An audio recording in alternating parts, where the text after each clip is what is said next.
Assalamualaikum warahmatullahi wabarakatuh. Perkenalkan, nama saya Sarah Zahra, nomor induk mahasiswa 211710650406. Saya akan menjelaskan tentang ancaman cyber jaringan komputer.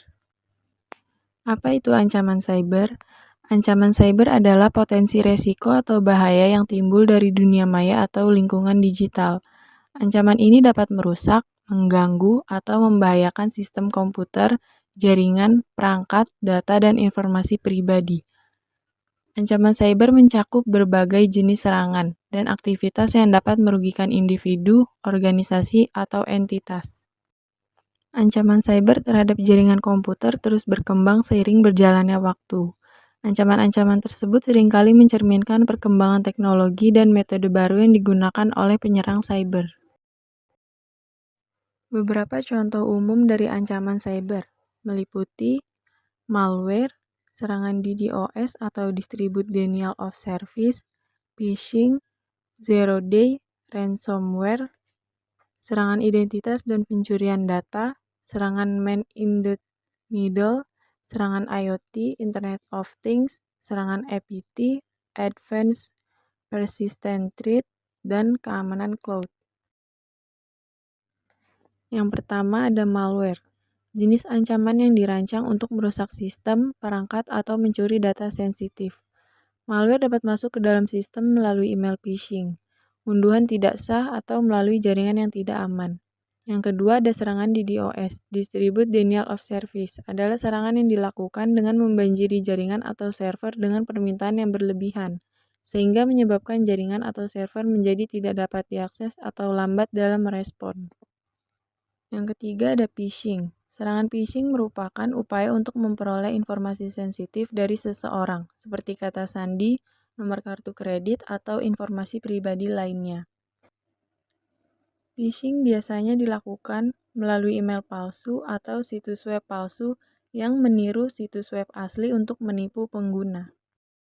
Yang keempat ada serangan zero day. Serangan yang dimaksudkan untuk mengeksploitasi celah keamanan pada perangkat atau sistem yang belum diketahui, sehingga dapat menghindari deteksi dan pencegahan. Yang kelima ada ransomware, jenis serangan yang memblokir akses ke sistem atau data dan meminta tebusan untuk mengembalikan akses. Yang keenam ada serangan identitas dan pencurian data pribadi. Penyerangan terus mencari data pribadi dan informasi keuangan untuk tujuan pencurian identitas dan penipuan. Serangan phishing, farming, dan peretasan akun media sosial masih sering terjadi. Yang ketujuh ada serangan man in the middle, jenis serangan yang memungkinkan penyerang untuk menyusup ke dalam komunikasi antara dua pihak dan mengambil alih atau memodifikasi data yang ditransmisikan. Yang kedelapan ada serangan IoT atau Internet of Things. Perangkat IoT seperti kamera keamanan, router, dan perangkat pintar lainnya dapat menjadi target serangan jika tidak memiliki keamanan yang memadai. Penyerang dapat mengambil alih perangkat ini dan menggunakannya untuk serangan lainnya. Yang kesembilan ada serangan APT atau Advanced Persistent Threat. Serangan APT adalah serangan yang canggih, terorganisir, dan berkelanjutan yang sering dikaitkan dengan negara-negara atau kelompok penyerang terorganisir. Tujuannya adalah memata-matai, merusak, atau mencuri data dari target tertentu. Yang ke-10 ada keamanan cloud. Banyak organisasi telah beralih ke layanan cloud, dan penyerang mencari celah keamanan dalam lingkungan cloud untuk mencuri data atau merusak layanan.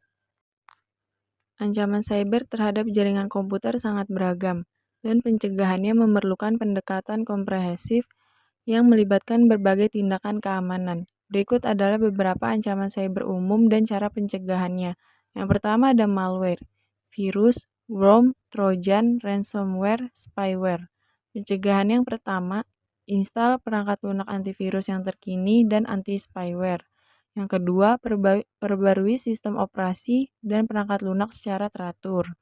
Yang ketiga, waspadai email atau lampiran yang mencurigakan dan jangan mengklik tautan yang tidak dikenal. Yang kedua ada serangan DDoS atau Distributed Denial of Service. Pencegahannya yang pertama, gunakan layanan anti-DDoS untuk memfilter dan menghalau lalu lintas yang mencurigakan. Yang kedua, membangun keberlanjutan jaringan yang baik untuk menghadapi serangan DDoS. Yang ketiga, phishing. Pencegahan yang pertama, mewaspadai email yang mencurigakan dan tautan yang meminta informasi pribadi. Yang kedua, verifikasi identitas situs web sebelum memberikan informasi pribadi. Yang ketiga, tingkatkan kesadaran pengguna tentang praktik phishing. Yang keempat, serangan zero day. Pencegahannya yang pertama, perbarui perangkat lunak secara teratur. Yang kedua, gunakan kebijakan akses yang kuat untuk membatasi akses ke sistem. Yang kelima, serangan ransomware. Pencegahannya yang pertama, membuat cadangan data yang teratur. Yang kedua, tidak membuka lampiran atau tautan yang mencurigakan dalam email. Yang ketiga, menerapkan perangkat lunak keamanan yang kuat. Yang keenam, ada serangan identitas dan data pribadi. Pencegahannya yang pertama, kuatkan kata sandi atau gunakan kata sandi yang kuat dan kompleks. Yang kedua, cadangkan data penting secara teratur. Yang ketiga, lindungi perangkat dengan perangkat lunak keamanan yang terkini, termasuk firewall dan antivirus. Yang ketujuh, ada serangan man in the middle. Yang pencegahannya pertama, gunakan protokol enkripsi seperti HTTPS saat bertransaksi online. Yang kedua, perbarui perangkat lunak dan sistem operasi secara teratur untuk mengatasi kerentanan. Yang ketiga, waspadai jaringan Wi-Fi publik dan gunakan VPN untuk enskripsi lalu lintas. Yang kedelapan, ada serangan IoT atau Internet of Things. Pencegahannya yang pertama, ubah kata sandi bawaan perangkat IoT. Yang kedua, perbarui perangkat IoT secara teratur. Yang ketiga, isolasikan perangkat IoT dari jaringan inti. Yang kesembilan, ada serangan APT atau Advanced Persistent Threat.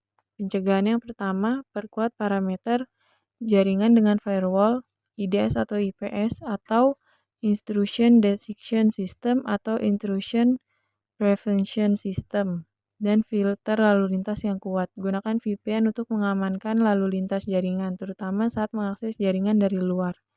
Yang kedua, enskripsi data sensitif, terutama saat disimpan atau ditransmisikan. Pastikan enskripsi diaktifkan di seluruh perangkat dan komunikasi yang digunakan. Yang ke-10, keamanan cloud. Pencegahan keamanan cloud agar tidak diretas. Yang pertama, gunakan keamanan multifactor authentication atau MFA. Aktifkan MFA untuk akun-akun cloud Anda. Ini akan memberikan lapisan tambahan keamanan dengan memerlukan verifikasi melalui sesuatu yang Anda ketahui atau kata sandi, dan sesuatu yang Anda miliki, misalnya kode token atau sidik jari. Yang kedua, pilih layanan cloud yang terpercaya. Saat memilih penyedia cloud, pastikan mereka memiliki reputasi yang baik dalam hal keamanan dan kepatuhan. Lakukan riset untuk memahami kebijakan keamanan mereka. Yang ketiga, konfigurasi hak akses dengan bijak. Terapkan prinsip less privilege atau hak akses yang paling sedikit. Berikan hak akses hanya pada tingkat yang diperlukan untuk pekerjaan tertentu. Hindari pemberian hak akses administratif yang tidak perlu. Yang keempat, ada enskripsi data. Gunakan enskripsi untuk melindungi data saat disimpan dan saat berpindah data antar center. Perhatikan enskripsi di aliran data, penyimpanan, dan pengiriman. Dan kesimpulannya, ancaman cyber dapat berasal dari berbagai sumber, termasuk individu jahat, kelompok hacker, entitas negara, atau bahkan bencana alam seperti serangan aliran daya. Penting untuk melindungi diri dari ancaman cyber dengan mengimplementasikan langkah-langkah keamanan yang sesuai, seperti memperbarui perangkat lunak, menggunakan perangkat lunak antivirus, mengatur firewall, dan melatih pengguna tentang praktik keamanan yang baik. Selain itu, pemantauan aktif dan respon yang cepat terhadap ancaman juga merupakan bagian penting dari strategi keamanan cyber yang efektif. Sekian presentasi dari saya. Bila ada salah kata, saya mohon maaf. Wassalamualaikum warahmatullahi wabarakatuh.